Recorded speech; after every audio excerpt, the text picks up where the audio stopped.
Waktunya santai siang di Pro 2 FM RRI Bogor. Pro 2 FM RRI Bogor, teman terbaik kamu.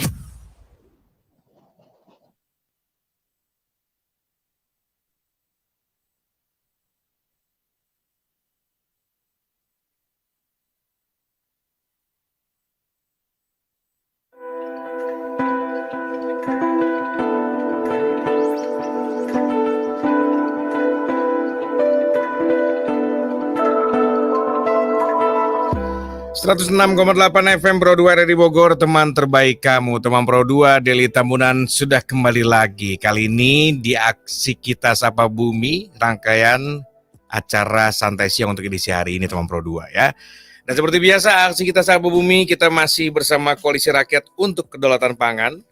Yang hari ini nih, saya terhubung dengan Mas Aib melalui online. Waduh, coba kita sapa dulu.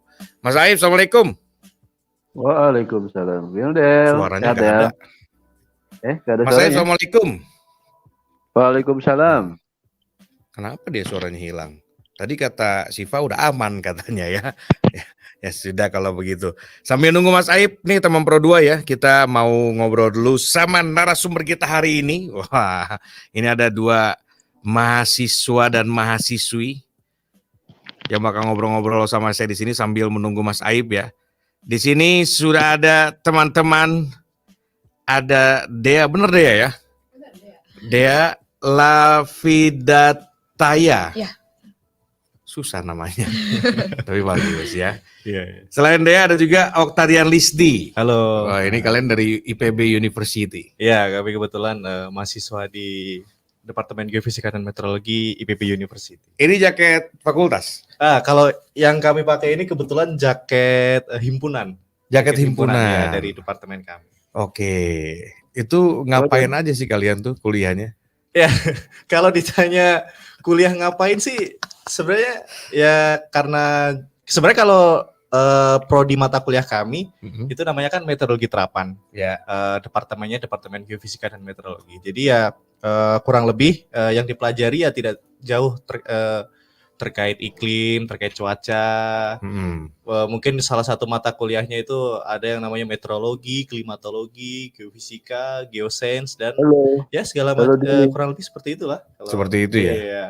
Jadi memang banyak berkaitannya dengan iklim dan cuaca memang. Oke, pas lah ya. Kalau di saat-saat seperti ini berarti apa yang kalian pelajari ini dibutuhkan sebetulnya. Iya sih.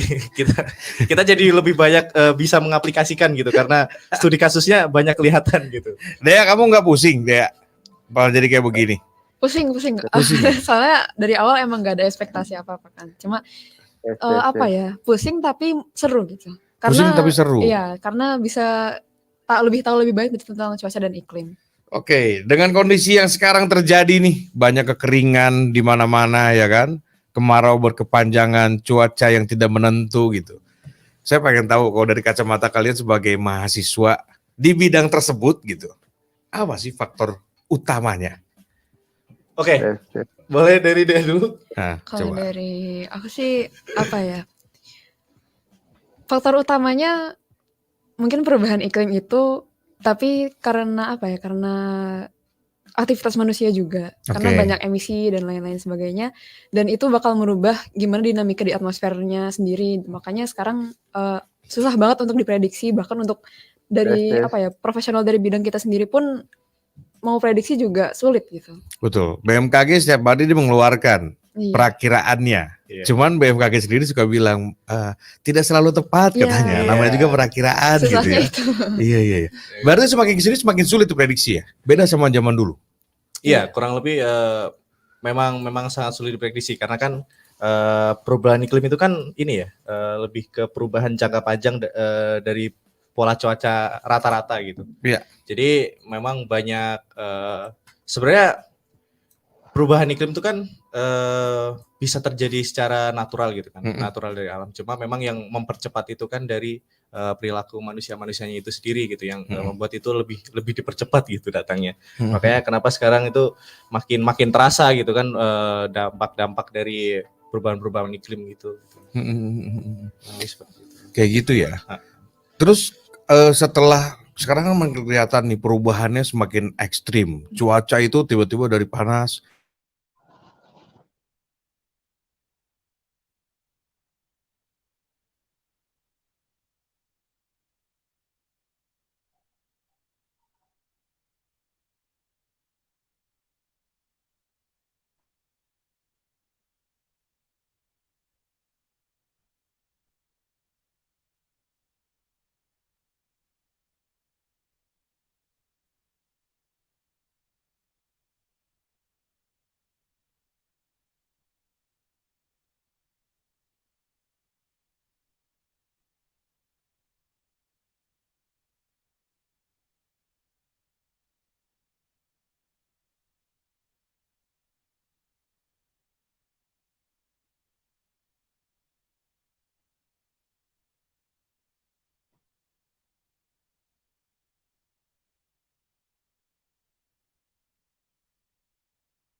Sih yang bisa dilakukan sama para petani di sana supaya hal seperti itu nggak terjadi lagi misalnya? Coba Dea dulu deh. Mungkin kalau misalnya terkait pengairan, kemarin itu kita udah sempat menelusuri juga kan. Oh kalian ke sana juga? Iya, sempat ke sana Oke. juga, udah ke sana beberapa hari gitu. Kita Mhm, menelusuri para petani sekarang tuh sumber airnya dari mana sih gitu. Iya. Karena kelihatannya sumber air pun sedikit gitu, terbatas, dan ternyata masalahnya itu bukan hanya karena kemarau itu, tapi ada apa ya, ada proyek di saluran pengairan itu sehingga membatasi air yang datang sampai ke Darim gitu. Terutama apalagi Darim itu kalau dilihat dari apa ya, jaringan irigasinya itu termasuk paling belakang, jadi dapatnya agak sisa gitu. Oh, kondisinya pun begitu ya? Iya. Kondisi apa sih namanya? Apa sebetulnya topografi? Lebih ke jaringan air itu sih. Oh, jaringan Apa kan itu airnya. bentuk Itu dari sendiri. ada yang ngatur gitu kan. Oh, jadi akhirnya kebagiannya ya Paling sisa-sisaan belakangan, aja iya. ya. Nggak usah sawah. Saya aja pernah tuh mendapati, saya pernah tinggal di sebuah perumahan yang katanya seperti itu tuh jalurnya. Iya. Paling kecil gitu. Itu aja udah menderita sekali ya. Ya, dan itu yang terjadi di Darim gitu kan, karena Oke. memang ketika kami kemarin datang ke sana gitu bersama teman-teman, Dea dan kawan-kawan gitu kan sempat apa ya, melakukan penelusuran gitu terkait sumber-sumber air, dan memang banyak apa istilahnya, banyak kejanggalan gitu untuk sistem pengairan sendiri di Kampung Darim, karena sawah tuh kan pada umumnya sawah tuh kan dapat pengairan itu kan dari saluran irigasi. Betul. Dan ketika kami datang ke sana itu ada gitu air pada waktu kami datang ke sana itu air ada, tapi saluran irigasinya ini yang apa ya, kurang Terawat. kurang terawat dan juga ada beberapa faktor-faktor penghambat gitu kan, yang menyebabkan tuh air nggak bisa langsung sampai ke Kampung Darim itu sendiri gitu. Jadi itulah kenapa itulah yang menyebabkan kenapa masyarakat di sana itu pada akhirnya karena ya insting untuk bertahan hidup gitu kan, itu pada akhirnya masyarakat di sana itu menggunakan pengairan dari air yang seharusnya itu bukan untuk pengairan di sawah gitu. Itu bukan diperuntukkan untuk itu. Iya, gitu. bukan diperuntukkan untuk Oke. pengairan di sawah itu. Masyarakat di sana itu menggunakan pengairan dari air yang dari saluran buangan gitu. Jadi yang saluran buangan itu untuk membuang air sama masyarakat karena airnya itu ada gitu kan, dan aksesnya ada gitu, dan itu yang dimanfaatkan gitu. Daripada nggak ada, kemudian kalau kata mereka ya kasihan juga ya mereka akhirnya menggunakan air yang tidak layak lah istilahnya seperti itu ya. Iya. kalau dibilang tidak layak sih enggak ya, cuma memang bukan peruntukannya. Oh bukan iya, peruntukannya. tidak tepat lah seperti Iya, itu ya. Oke, so apa yang kalian tawarkan untuk menjadi solusi ke para petani di sana? Ada nggak sih pada saat kalian ke sana? Oke, jadi kalau kemarin saya dan teman-teman itu kan datang ke sana itu kan dalam sebuah project capstone ya. Kami membawakan tema terkait energi terbarukan gitu. Yang dimana di dalamnya kita membawa beberapa sub-sub bidang, bukan sub-sub bidang ya. Kita membawakan beberapa subtema gitu yang kita laksanakan juga di sana gitu. Misal kayak yang terkait penelusuran terkait sumber air dan saluran irigasi itu kemarin kebetulan Mbak Dea yang bagian penanggung jawabnya gitu kan. Terus juga ada identifikasi kebutuhan air di sawah gitu, kita juga melaksanakan itu. Dan juga terkait perhitungan fossil fuel atau penggunaan fossil fuel gitu. Jadi masyarakat di sana itu menggunakan pompa air diesel konvensional itu. Pakai solar jadinya. Pakai solar itu kita telusuri gitu sebenarnya penggunaannya itu sampai sejauh mana gitu kan. Nah, kalau yang terkait pengairan gimana Mbak Dea? Ini kebetulan Mbak Dea yang terkait pengairan kemarin Mbak Dea jawabi gitu. Kalau mungkin tadi udah sempat jelasin sedikit mungkin terkait saluran pembuangan itu yang dipakai sama petani di sana. Kita juga mencoba untuk nyari di mana karena itu saluran pembuangan tapi airnya kadang ada kadang enggak gitu. Jadi petani dia juga on off. Iya, kayak hubungan ABG ya. Kadang ada kadang bisa.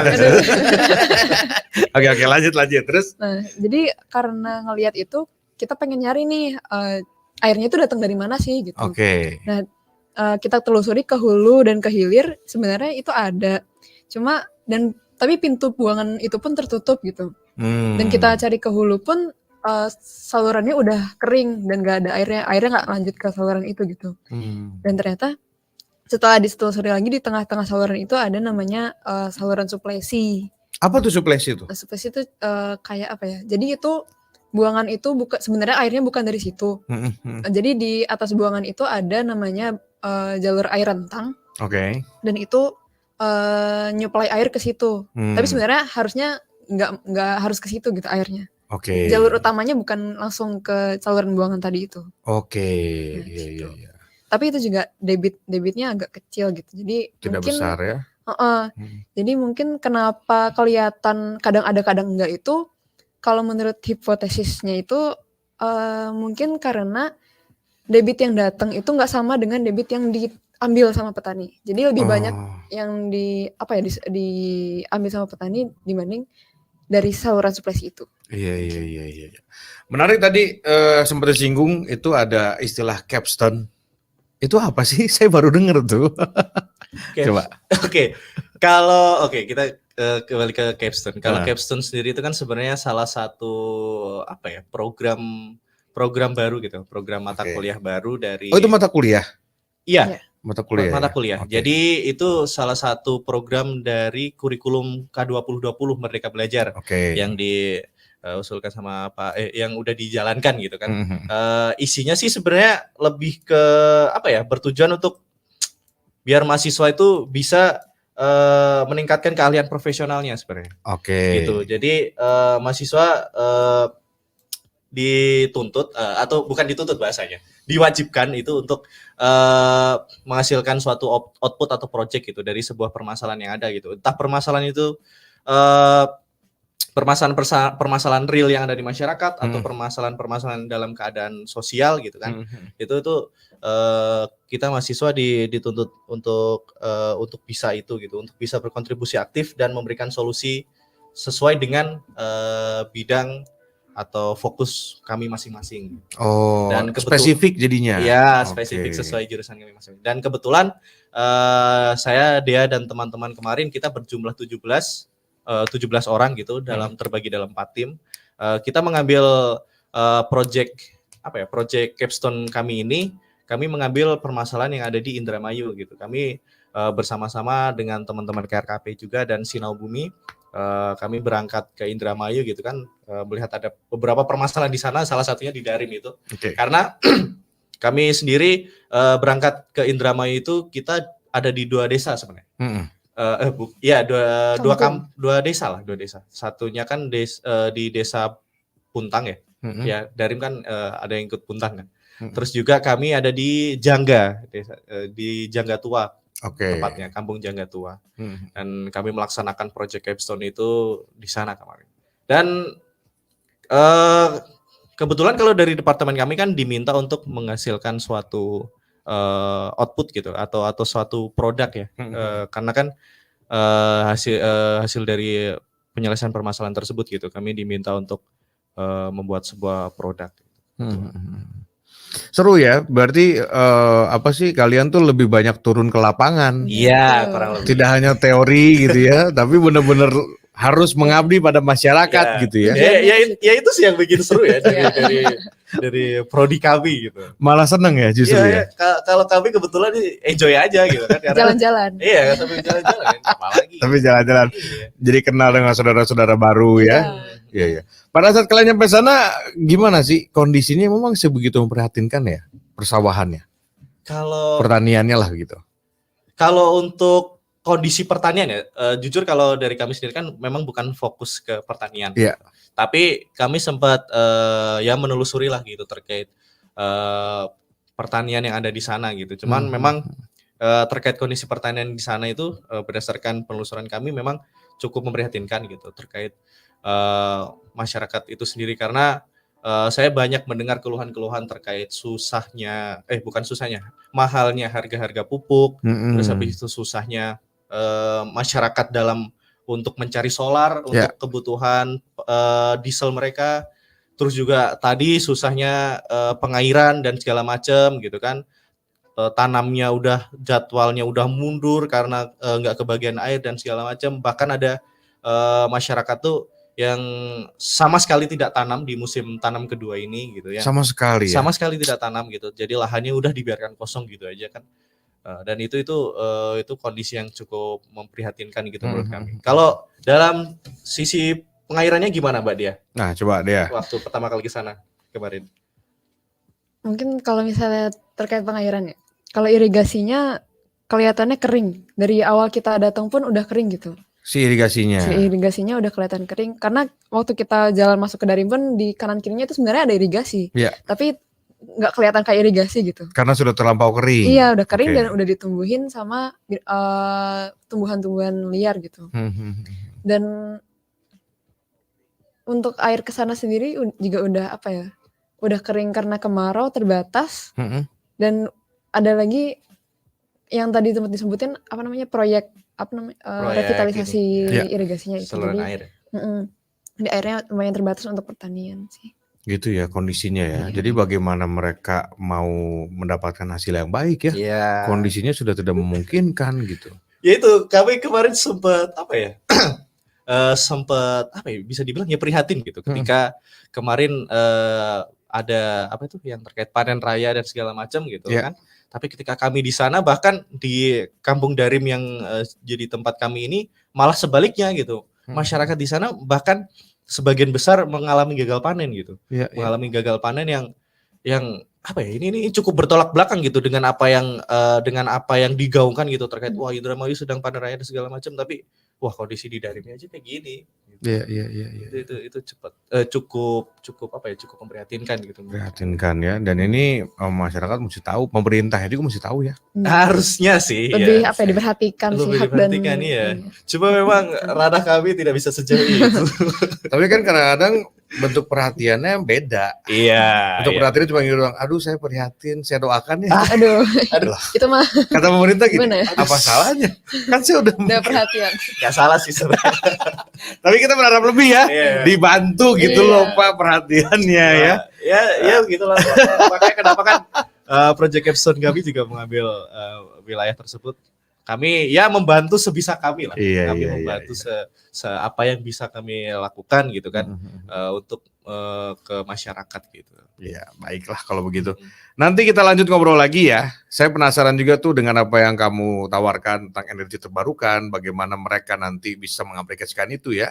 Terus dari segi pengairannya Dea juga seperti apa, nanti jelaskan lebih lanjut. Mungkin teman Pro 2 butuh belajar juga tentang hal-hal seperti ini biar tahu ya bahwa memang dunia pertanian kita sedang tidak baik-baik saja. Yes, iya, kan? benar. Ya, sudahlah kalau gitu. Kita dengar lagu dulu. Saya dengar di KRKP ada yang sedang ulang tahun. Sif, siapa sih ulang tahun, Sif? Mas Nanta sama Mbak Lili. Mas Nanta sama Mbak Lili ulang tahun mereka berdua. Kata Siva, Mas puterin lagunya Sal Priadi yang Serta Mulia boleh. Siapa takut saya bilang ya. Ya sudahlah kalau gitu nanti kita bakal ngobrol lagi dengan Okto dan juga Okta. Okto Mainani ya.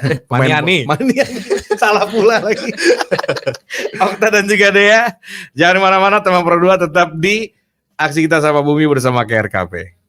Juta-juta, ratus sekian kemungkinan orang di dunia. Kamu dapatnya aku. Tampang tak seberapa, keren juga relatif. Tapi masalah funny, bolehlah skill itu diadu.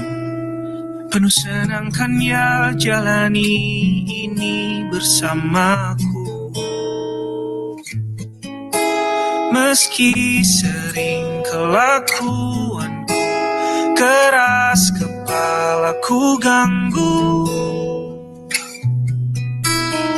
serta mulia panjang umurnya, damai sentosa kita bersama. Serta mulia panjang umurnya, damai sentosa kita bersama.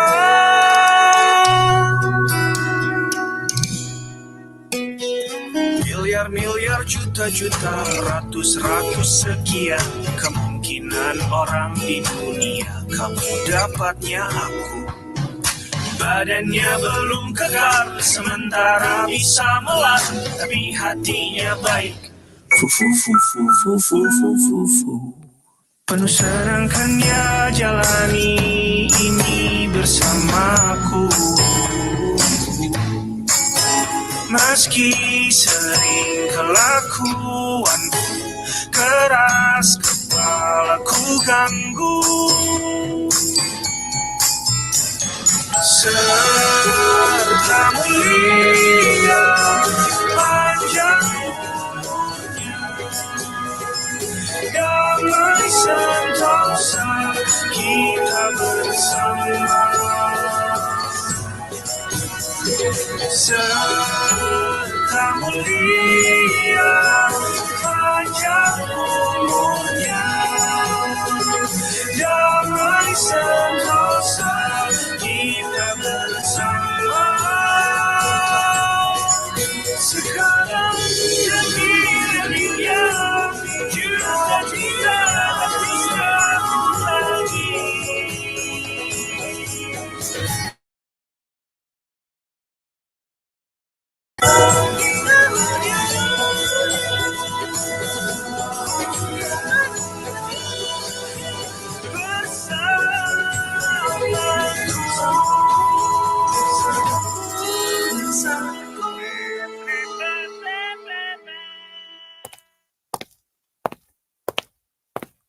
Saya tidak habis pikir dengan makhluk yang satu ini.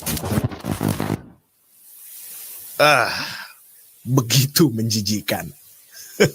Tapi jangan salah paham dengan bentuknya. Makhluk yang satu ini memiliki kemampuan yang unik yang mampu menyelamatkan lingkungan. Bayangkan, dengan tubuh kecilnya mampu mengurai sampah organik 1-3 kali dari bobot tubuhnya selama 24 jam. Nggak hanya sampai di situ. Di antara pakan ternak, ia juga terkenal mengandung protein yang tinggi dan kandungan gizi yang baik untuk pakan ikan dan juga unggas. Dialah maggot atau belatung. Dapat nih. Dapat nih. Sendal jepit tuh Ki. Mancing sampai jeput. Udah dapat banyak atuh. Banyak, tah lihat dapat popok, botol bekas, sendal jepit, malah tadi mah ada kasur palit, lauk ngamah kemana boa. Ya iyalah, Mana ada tuh ikan yang betah di sungai macam gini, Ki. Zaman kejayaan ikan mah udah lewat. Bener-bener orang zaman sekarang mah aya-aya wae kelakuan anak. Sungai dijadiin tempat sampah, meni susah buang sampah ke tempatnya teh. Kalau sungai bersih kan sedap dipandang mata, jauh juga dari bencana banjir. Kalau udah kayak gini, siapa yang salah tuh, Ki? Yang salah mah tuh yang buang sampah, gak punya adab. Kadewe kena ajab. Waduh, ngeri amat sih, Ki. Ki. Pancingan tah, tarik dikit tah. Kek. Sendal jepit deui aing mah. Lumayan lagi jadi sapasar. Teman terbaik kamu.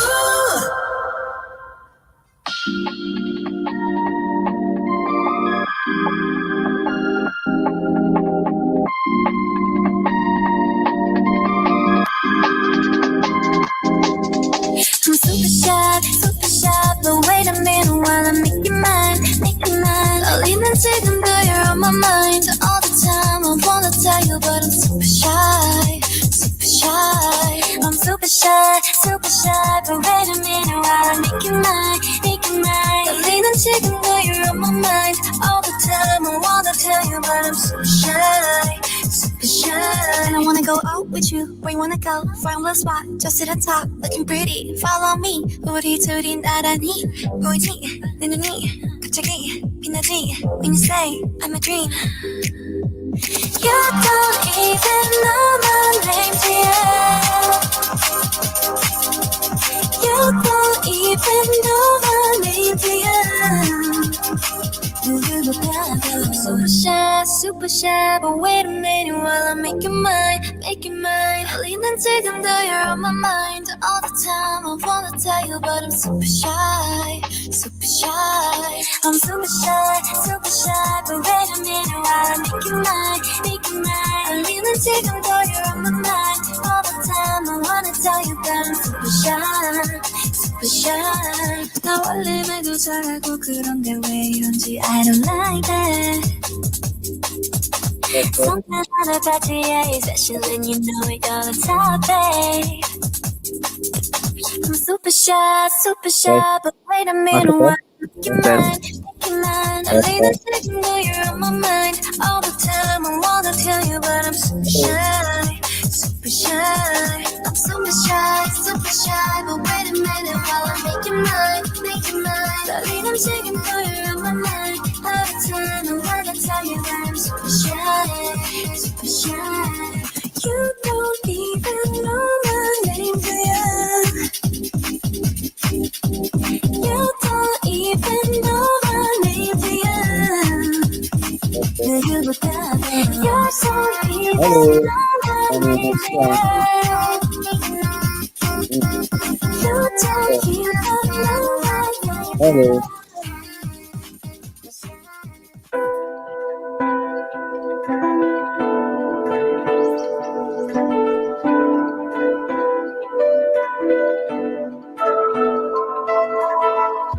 Oke, teman Pro 2, kita balik lagi di Asik Kita Sapa Bumi bersama Koalisi Rakyat untuk Kedaulatan Pangan. Kita masih dengan Okta dan juga Dea dari Halo, IPB Deli. University. Mereka udah masuk belum ya? Coba, suara Mas Aib udah masuk belum ya? Mas, Deli. Halo. kok Aib. suara dia kecil banget ya? Mas Aib, Yo, halo. Mas Aib. Yo, halo Del, apa kabar?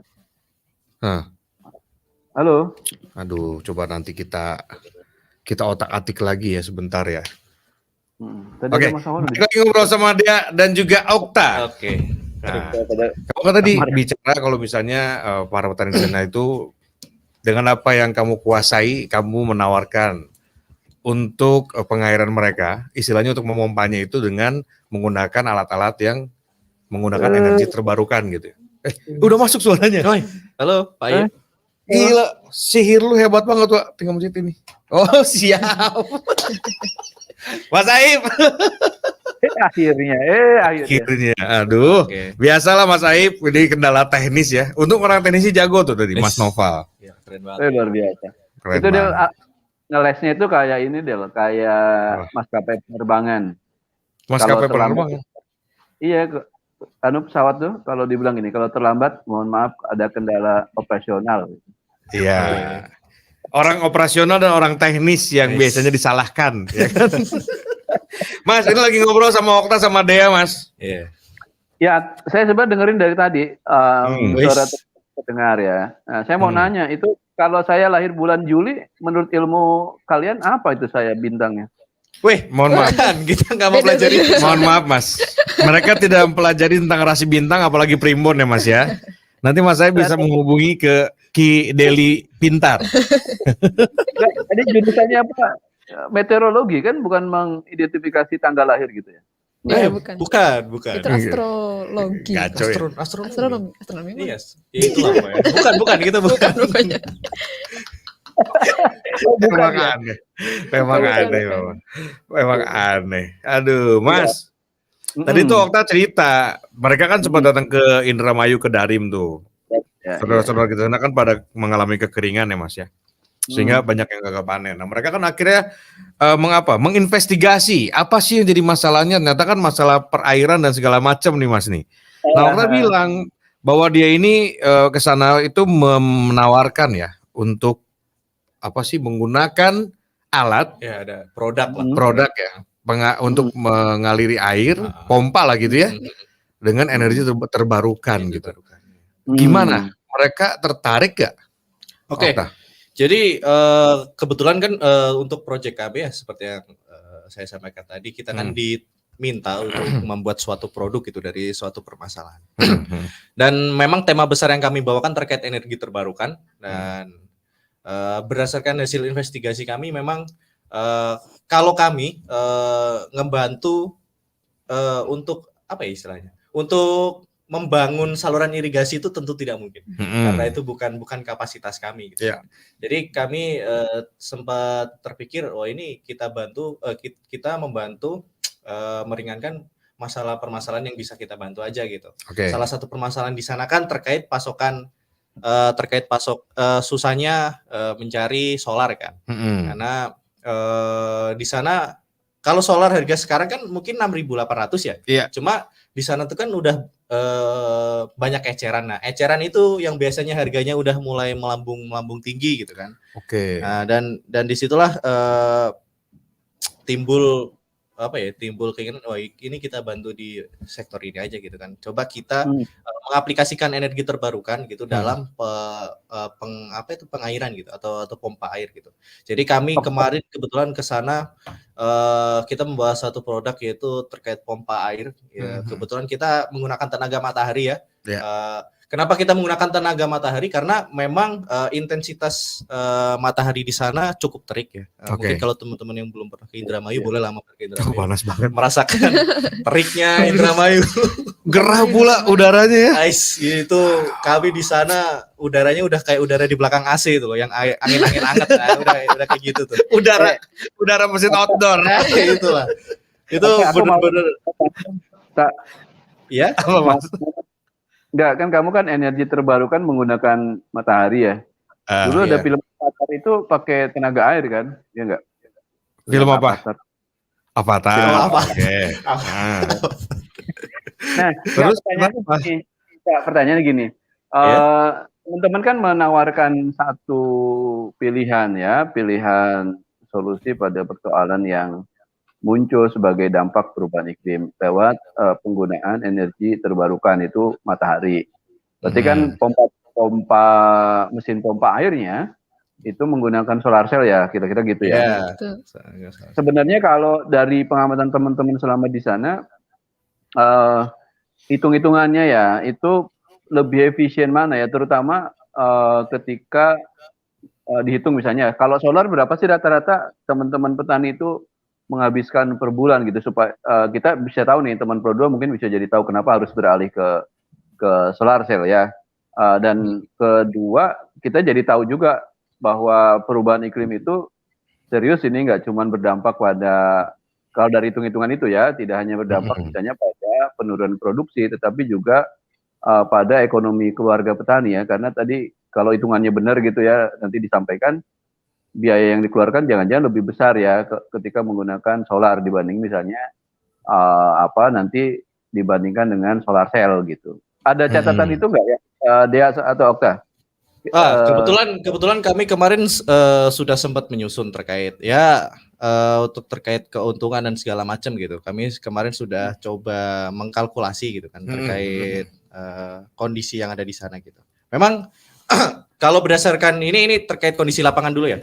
Terkait untuk kondisi di lapangan sendiri itu kan rata-rata penggunaan bahan bakar solar itu kan lebih dari 24 jam ya.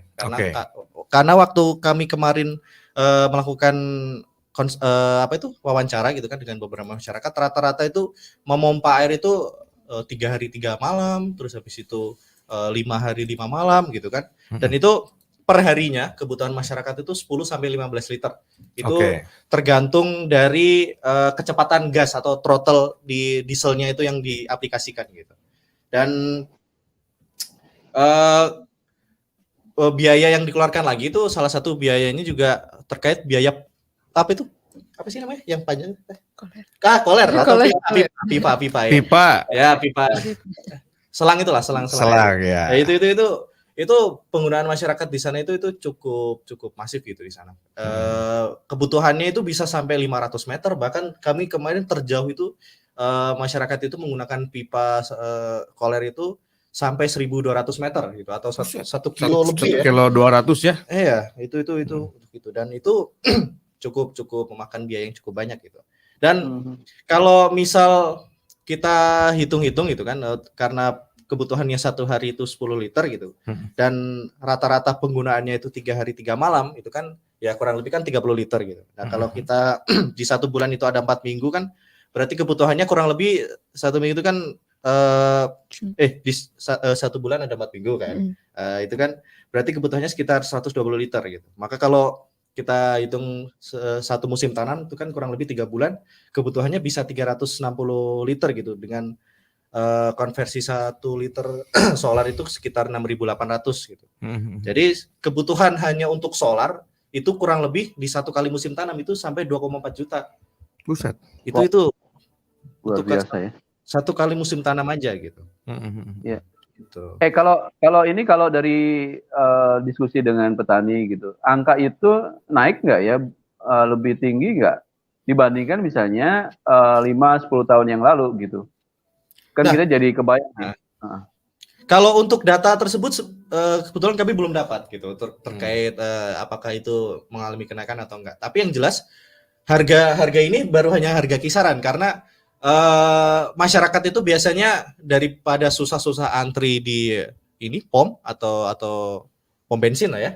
Itu masyarakat lebih mending ke eceran kan. Nah, harga eceran itu udah mulai melambung tinggi gitu. Udah bukan 6.800 lagi gitu. Bahkan sampai ada yang 8.000 per liter pun juga ada gitu. Dan itu yang menyebabkan sebenarnya untuk pasok bukan untuk pasok, untuk harga yang dikeluarkan untuk solar itu aja itu sudah cukup banyak gitu dalam 1 kali musim tanam gitu. Udah bikin tekor tuh ya buat solar doang ya.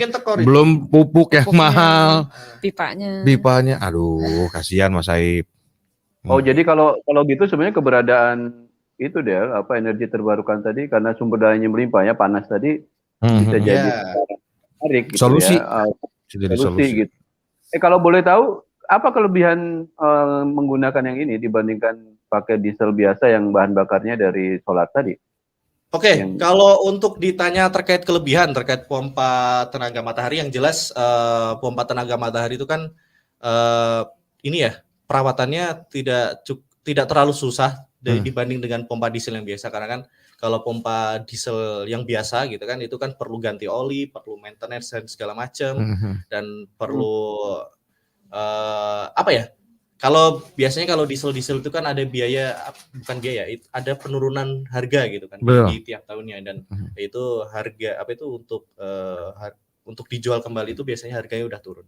Dan kalau ditanya terkait pompa tenaga matahari ini sendiri, untuk kelebihannya salah satunya yaitu tadi kita perawatannya cukup mudah karena basicnya itu alatnya itu cuma panel surya, controller, kontrol dan alternator penggerak dan juga pompa gitu. Jadi sebenarnya untuk maintenance pun juga yang perlu dipastikan sebenarnya dari alternator penggeraknya ini aman dan juga panel suryanya ini tidak kotor atau tidak tertutupi gitu. Oke. Untuk bagaimana cara maintenance-nya itu sendiri gitu. Dan untuk Iya, kelebihan yang lain yang jelas tidak bergantung pada solar lagi, tidak Iya. bergantung pada apa sih namanya? Energi fosil gitu kan. Dan juga biasanya untuk pompa tenaga matahari ini bisa lebih apa ya? Bisa lebih mudah diaplikasikan gitu di Kampung Darim itu sendiri karena Iya, kondisi wilayahnya itu. Dan juga mensupport tentang ini ya, tentang apa namanya, menjaga Iya, lingkungan dan ramah bumi ya, lingkungan ya. ramah lingkungan Ya. gitu. Deli, tapi Ya. teman-teman nggak ada kekhawatiran kah kalau menggunakan matahari itu? Karena Kenapa tuh? tahu di beberapa tempat udah tutup ya matahari itu. Jadi nanti kalau itu gimana?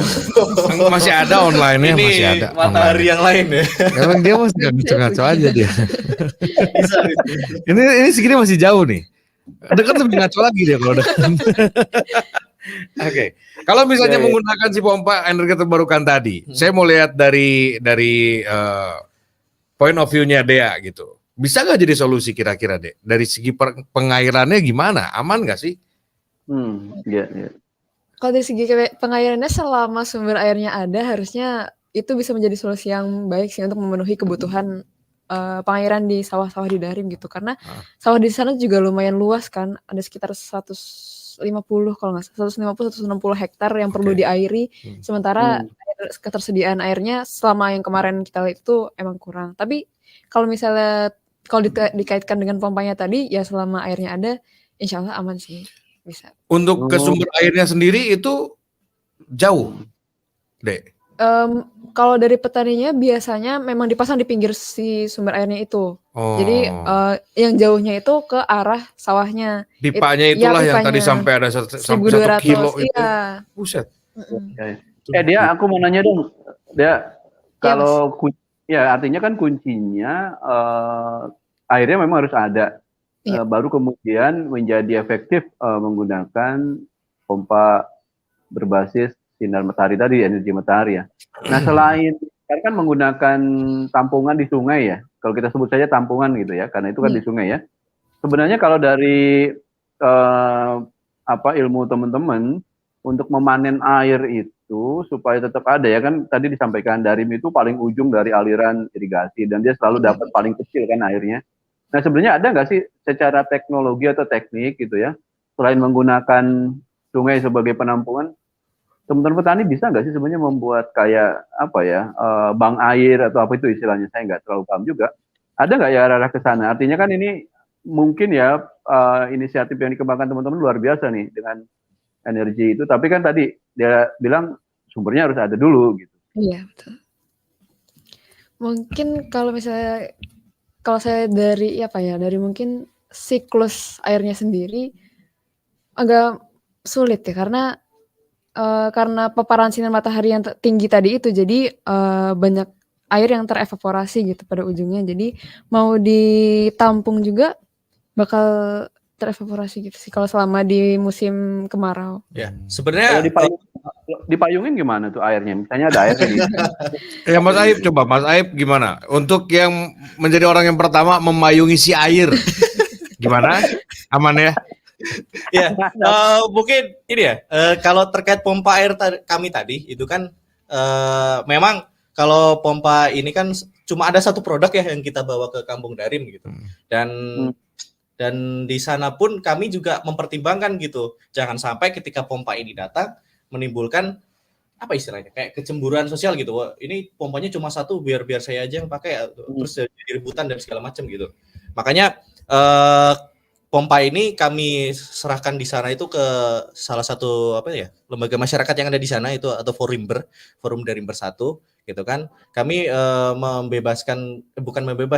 menyerahkan gitu ke masyarakat gitu, pompanya difungsikan seperti apa. Tapi sebelum kami menyerahkan itu, kami membawa beberapa opsi gitu terkait penggunaan pompa ini biar efektif bisa dirasakan masyarakat itu seperti apa sih gitu. Dan salah satu konsep yang kami bawa yang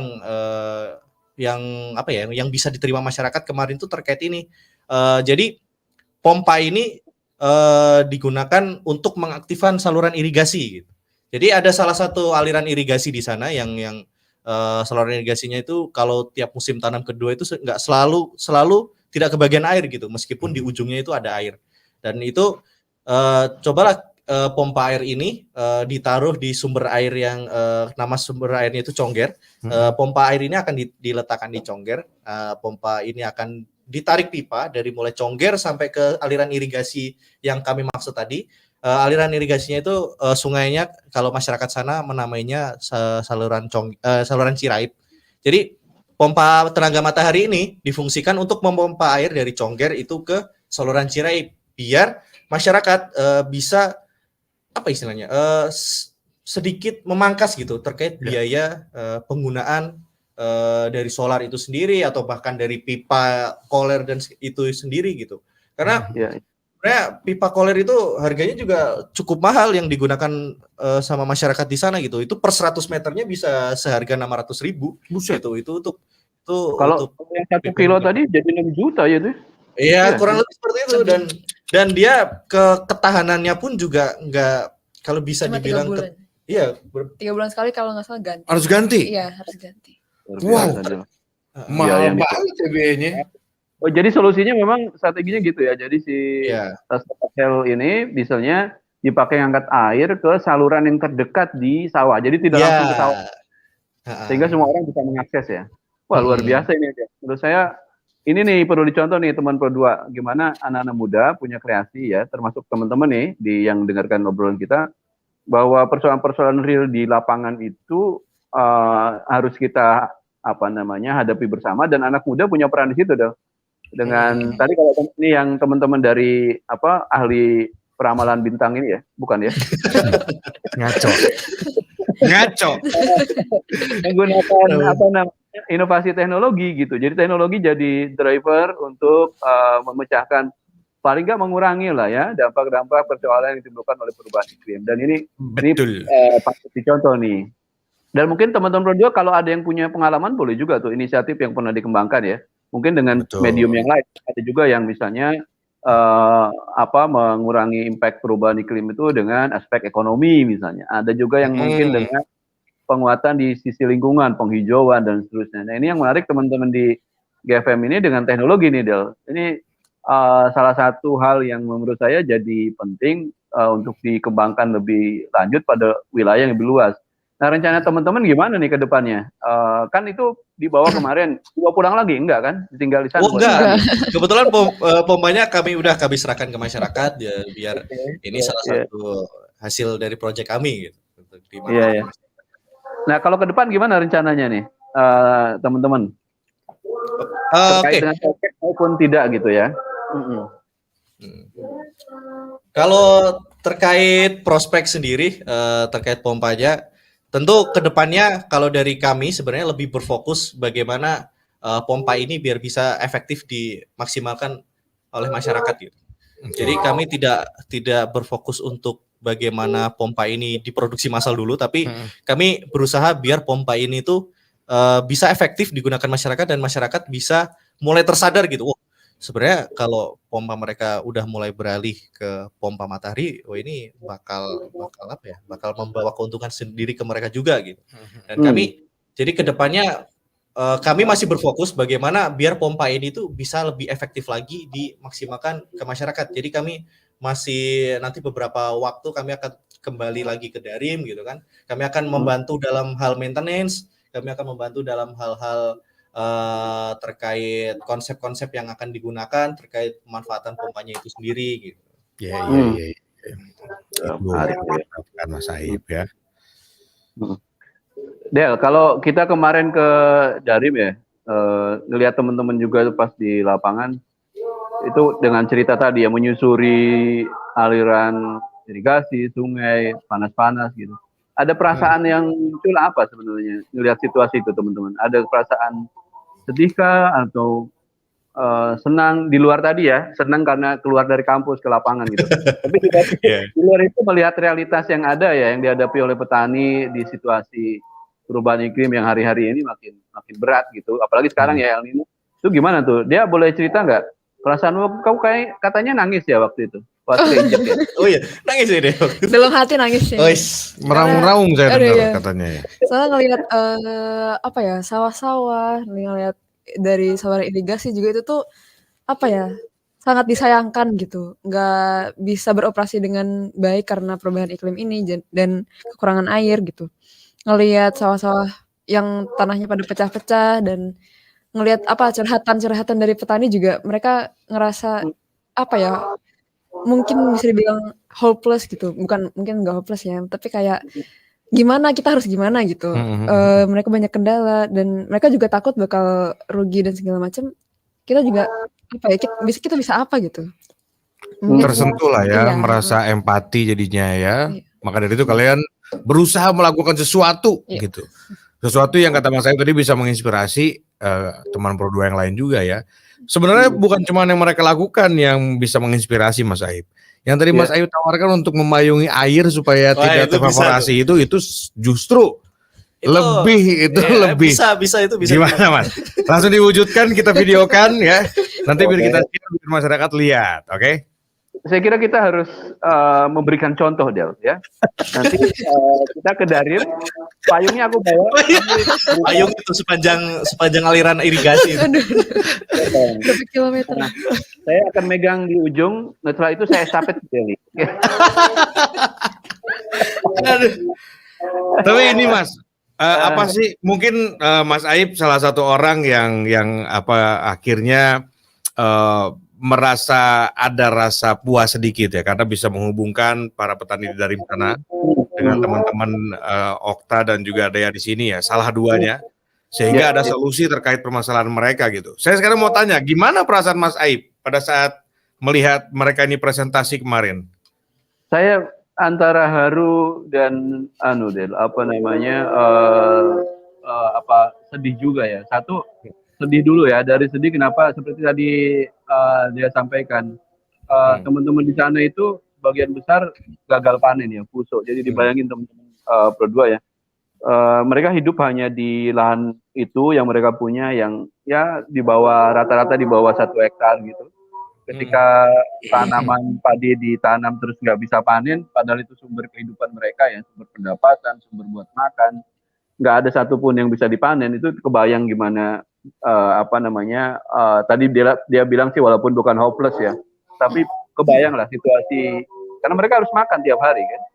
Dan di sisi yang lain saya terharu karena kemudian saya jadi percaya bahwa persoalan-persoalan berat yang dihadapi oleh masyarakat di level bawah ya, petani, masyarakat pedesaan, itu nggak bisa sepenuhnya juga masyarakat bisa selesaikan kan, ada banyak hal gitu. Nah, disitulah saya kira ruang-ruang yang kita, terutama ini anak-anak muda, bisa membuat kreasi gitu, melakukan sesuatu sekecil apapun gitu. Dan ketika kolaborasi itu terjadi, bagi saya sangat bermakna bagi para petani itu. Jadi saya ngerasa terharu juga karena kemudian karena banyak kok anak muda nih ya Okta dan kawan-kawan yang lain yang masih punya pemikiran yang nggak cuman lebih ngurusin lifestyle, tetapi juga lebih punya perasaan peduli, mau berbuat, mau berbagi bagi kehidupan orang lain, bagi perbaikan situasi gitu, terutama dalam konteks perubahan iklim. Jadi ya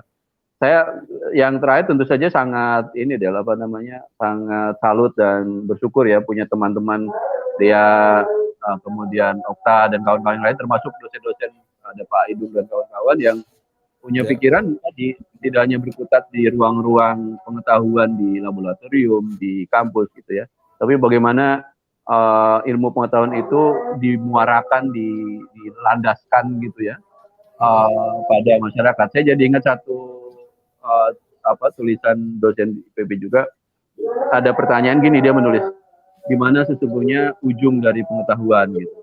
Ilmu pengetahuan itu ujungnya harusnya di masyarakat. Jadi kalau ada penelitian di laboratorium dan seterusnya, harusnya ujungnya tidak di jurnal atau di tulisan skripsi, disertasi, tesis gitu. Tapi ujungnya ada di masyarakat. Artinya pengetahuannya dimanfaatkan oleh masyarakat. Nah, Dea, Okta dan kawan-kawan nih sudah menunjukkan hal itu dia. Jadi bagaimana pengetahuan tadi teknologi solar cell tidak hanya berhenti di ruang-ruang laboratorium, tetapi dibawa ke masyarakat. Gitu, keren lah. Mantap.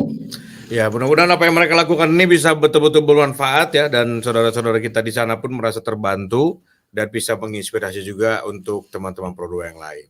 Ya, kita Okta coba dan juga tanya nih, Dea. ada ajakan nggak nih, Okta sama Ajakan Dea apa? buat Ya, yang makanya. lain nih? Buat... Coba silakan, ada ajakan nggak sih terhadap teman Pro 2 dari Okta dulu deh, baru nanti ke Dea. Ya, tentunya kalau ajakan ya, tentu saya sangat berharap gitu, ruang-ruang seperti ini, ruang-ruang untuk pengabdian masyarakat itu sebenarnya harapan saya itu bisa menjadi ruang untuk berkolaborasi juga gitu.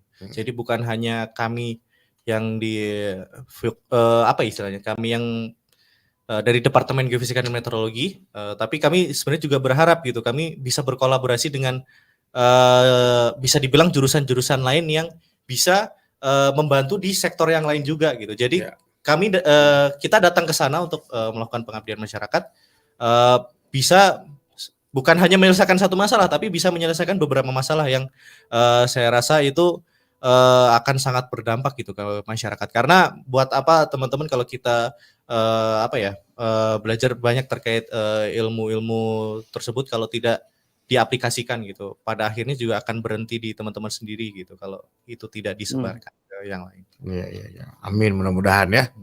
Dea, ada yang mau ditambahin Dea sebelum kita tutup?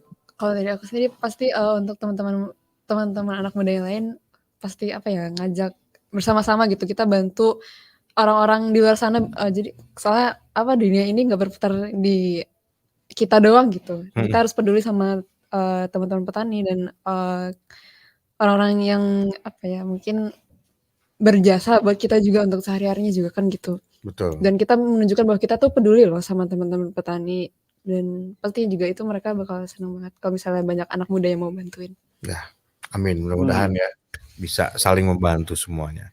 Begitulah Mas Aib obrolan kita untuk hari ini. Ya. Kapan Mas Aib mudah-mudahan pulang?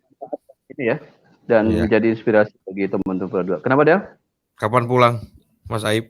Ya, pulang ketika pintu sudah dibuka, pintu pesawat. Sedap. Baik. Oke lah, Mas Aib, kita sudah hidup sama buminya, kita balik lagi minggu depan Mas Aib ya. Oke, siap. Baiklah kalau Makasih, gitu. Dea. Dan juga Dea, makasih. Ya, kami juga terima kasih banyak atas undangannya. Sehat-sehat ya. RN. Oke. Okta, coba sebagai penutup pantun dulu lah. Tiba-tiba pantun, oke. Ayo coba. Jalan-jalan ke Indramayu. Cakep. Jangan lupa membeli mangga. Cakep. Terima kasih sudah mendengarkan Sapa Bumi Selalu. Ais. Sampai jumpa di Sabtu selanjutnya. Mantap. Ngeri. Makasih Okta dan juga Dea. Salam buat terima kasih teman-teman yang lain ya. semuanya. Oke lah kalau gitu teman Pro 2, kita sudahi dulu aksi kita Sapa Bumi bersama Koalisi Rakyat untuk Kedaulatan Pangan edisi hari ini. Kita ketemu lagi minggu depan. Saya Deli Tambunan. Saya Aib. Saya Oktarian. Saya Dea. Dadah. Terima kasih. Terbaik kamu. Hit music station.